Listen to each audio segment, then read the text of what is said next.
Mon nom à l'état civil, c'est Madou André Nathalie.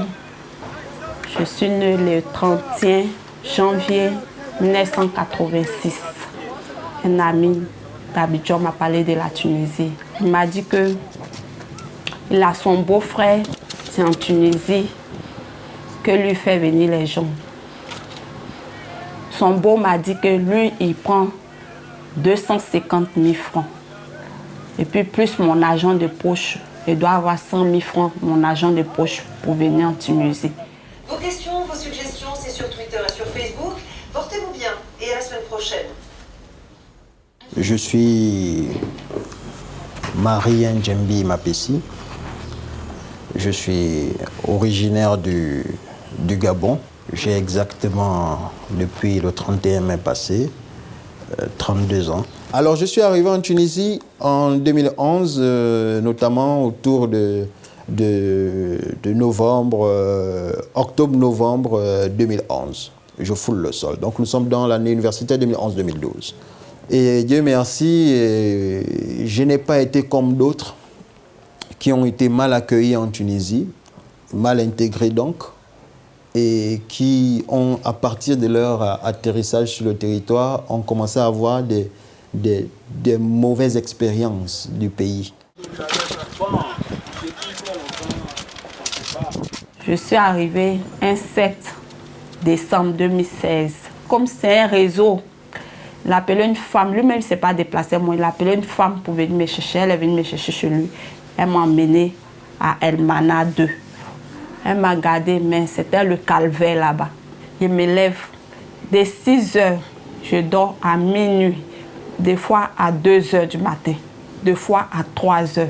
Je faisais le ménage, la maison, comme un château. En haut, en bas, il y avait près de 5 chambres. Il y avait la piscine. Les 5 mois que j'ai fait chez elle, je travaillais tous les jours. Un jour, j'étais malade. J'ai eu mal au ventre. J'ai dit, madame, je suis malade. Elle dit, donc, tiens un comprimé et va travailler. Va nettoyer le salon.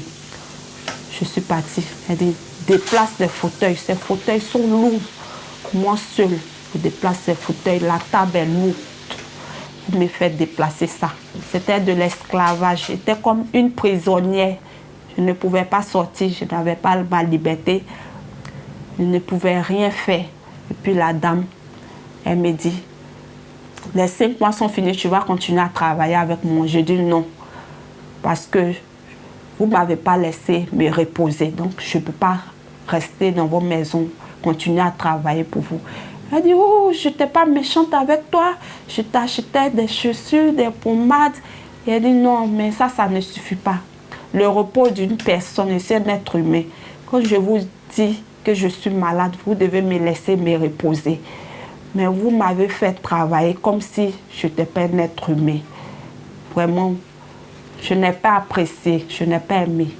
Donc, je ne peux pas rester à travailler pour vous encore. Elle dit non, il faut rester, je vais augmenter ton salaire. Je dis non. Et elle ne voulait pas me donner mon passeport. Je dis, donne-moi mon passeport. Quand les 5 mois sont finis, donne-moi mon passeport, je vais partir. Elle tourne en rond. Elle ne veut pas me donner mon passeport. J'étais arrivé, j'ai déposé mon dossier en bonne et due forme, avec toutes les pièces complètes. Je n'avais même pas reçu automatiquement la carte provisoire. J'avais reçu peut-être après 2-3 semaines. Et après, j'ai attendu. L'été est arrivé. Je n'avais pas de carte de séjour. Je passe au commissariat, rien, pas de carte de séjour. Donc, je circule de manière illégale sur le territoire. On m'avait donné une carte de séjour provisoire entre griffes, alors que statutairement, quand on prend la loi, la carte de séjour provisoire n'existe pas. La seule chose qui existe selon la loi, visa de transit ou visa, ainsi de suite. Mais il ne figure pas la carte de séjour provisoire. D'où ça sort? Alors, quand on vous donne ce document qu'on appelle entre griffes carte de séjour provisoire, qui, pour la plupart, ont une validité de 3 mois. Imaginez, vous avez déposé en octobre. Donc, on vous a donné la carte en octobre. Donc, vous avez octobre, novembre, décembre. La carte provisoire est expirée. Vous repartez. Et depuis là, hein, vous faites les tours. Hein, parce que au commissariat, quand on vous donne cette carte provisoire, on vous dit repassez peut-être la semaine prochaine. Vous repassez la semaine prochaine. Me concernant, j'étais repassé. Ma première année en droit. Hein, je repasse la semaine prochaine. Rien. Je repasse la semaine d'après. Rien. Finalement, je suis fatigué de cumuler des absences.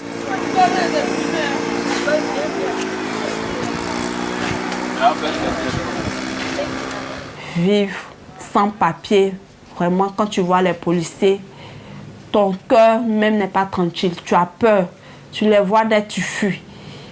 Tu les vois, tu te caches. Une fois, j'étais avec mon petit ami.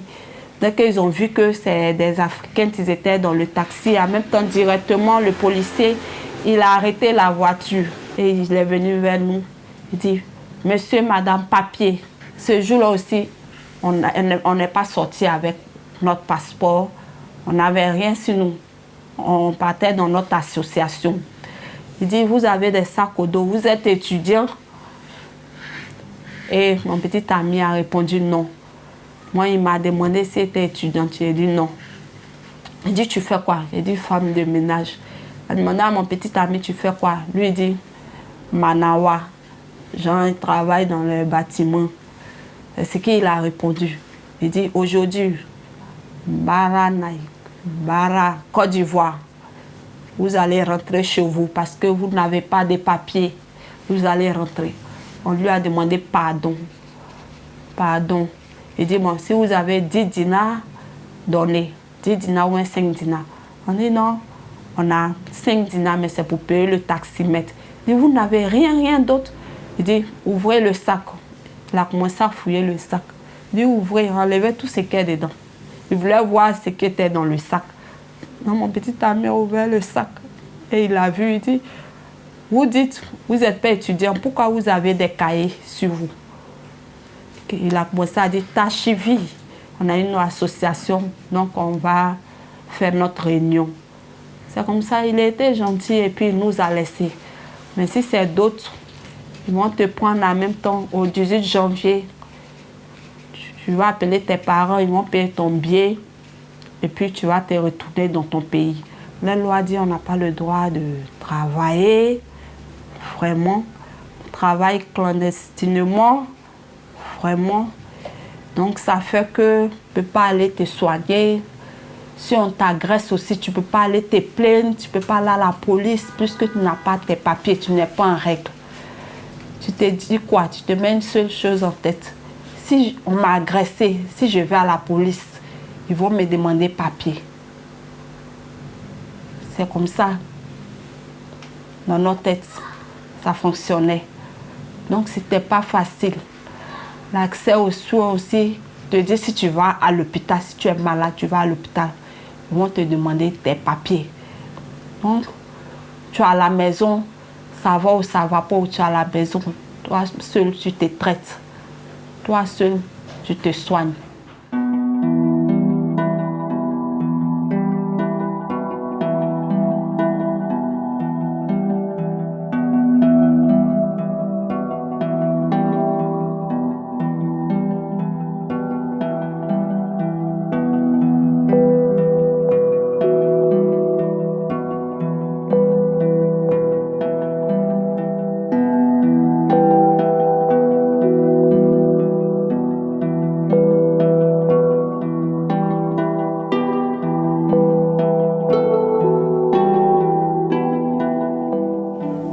La loi en vigueur qui régit justement la condition de séjour en Tunisie date de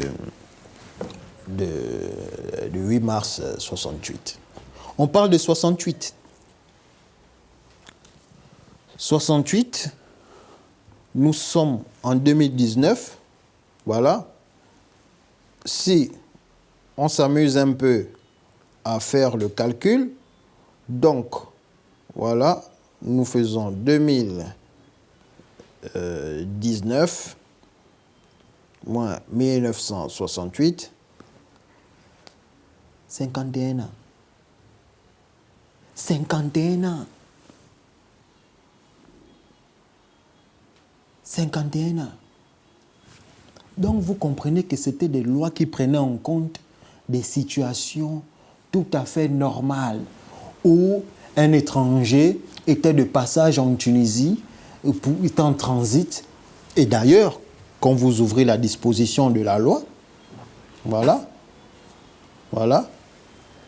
la loi numéro 1968-0007 du 8 mars 68 relative à la condition des étrangers en Tunisie. Nous prenons tout simplement le chapitre 1, donc les dispositions générales. On vous parle de titres, de séjour, de visa, de transit. Mais non, nous sommes en 2019. La loi ne peut plus être à ce stade. Elle doit être amendée. Donc le Parlement, l'ARP, l'Assemblée des représentants du peuple, en principe, doivent ouvrir un dossier en commission, notamment, pour que soient révisés les textes relatifs à la condition, à l'arrivée au séjour et à la vie ou aux conditions de vie des étrangers en Tunisie. Pour ceux-là qui ont quitté leur pays et qui ont traversé des conditions inhumaines, qui ont traversé des déserts, qui parfois, pour la plupart, se sont retrouvés en Libye, emprisonnés avec la situation post-conflictuelle qu'il y a eu là-bas et qui, malheureusement, ont connu ça, mais ont pu échapper et traverser encore le désert pour la plupart pour se retrouver en Tunisie. Espérer, travailler, gagner du pain, se nourrir, peut-être la plupart, ils viennent en famille, et nourrir leur famille ou pouvoir économiser pour envoyer à leur famille au pays. Parce qu'il y en a qui sont issus de familles ou de pays où il y a eu des conflits. Et donc là-bas, la situation est difficile aussi. Vous voyez un peu? Qu'est-ce que la loi prévoit pour eux? La loi de 66, d'avril 66. Figurez-vous qu'en Tunisie, concernant le travail, notamment l'article 7 de la loi de 66, voilà, je vais lire. Le travail est régi en Tunisie par la loi 66-27 du 30 avril 66, dont la dernière actualisation, donc l'amendement, voilà, date du 15 juillet 1996.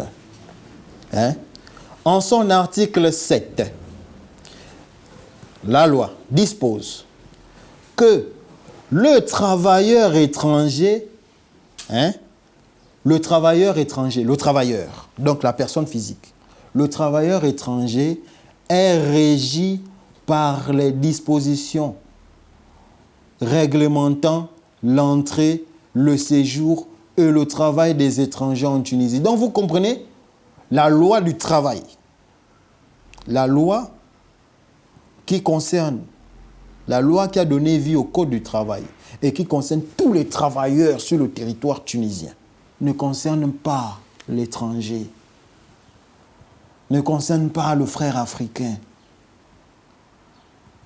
Apparemment, cet étranger-là, ce frère-là, africain, pour moi ou pour d'autres, il doit aller regarder encore l'autre loi qui concerne les étrangers. Quand on va prendre maintenant la loi qui régit, qui réglemente l'entrée, le séjour et le travail des étrangers en Tunisie, on nous dit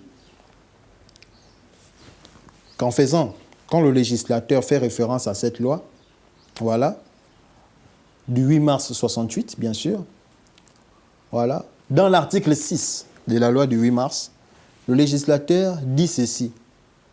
Si l'étranger vient en Tunisie pour exercer une activité, il est tenu de présenter un contrat de travail établi conformément à la réglementation du travail en vigueur en Tunisie. Mais tout à l'heure, on était dans la réglementation du travail en Tunisie. Mais cette réglementation du travail dit qu'il y a une loi spécifique pour l'étranger travailleur. Et quand on va dans la loi de l'étranger travailleur, la loi de l'étranger travailleur dit que le contrat doit être selon la loi du travail en général. Mais finalement, on ne comprend plus, on est où? Le rêve tunisien existe aussi. Mais le rêve tunisien n'existe pas que pour le jeune tunisien. Le rêve tunisien existe tant pour le Tunisien que pour son frère africain, qui vient soit du Gabon, soit du Mali, soit de la Côte d'Ivoire, soit du Congo, soit du Maroc, soit de l'Algérie ou de l'Égypte. et même de la Libye. Le rêve tunisien doit exister pour tous les fils et filles d'Afrique parce que Ifriqiya, avant tout, vient de la Tunisie. Ifriqiya, avant tout, a vu le jour en Tunisie. Donc, quand nous nous trouvons sur le sol tunisien, nous sommes chez nous, nous sommes à la maison. Et le Tunisien, quand il se trouve au Gabon, pour la plupart dans le domaine du pétrole ou autre, même familial, ou dans d'autres pays, il doit se trouver également chez lui. Parce qu'il est sur le territoire africain, sur le continent africain. Les Tunisiens au foyer n'ont pas mis leurs lois en application. Genre pour sauver les subsahariens vivant sur le territoire tunisien. C'est pour ça que d'autres ont préféré aller de l'autre côté, genre en Europe, par la traversée de la mer. Pourtant, la traversée de la mer aussi, c'est risquant, c'est dangereux. Mais pour nous, on s'est dit quoi? On va aller de l'autre côté pour avoir un avenir meilleur. C'est pour ça que d'autres risquent leur vie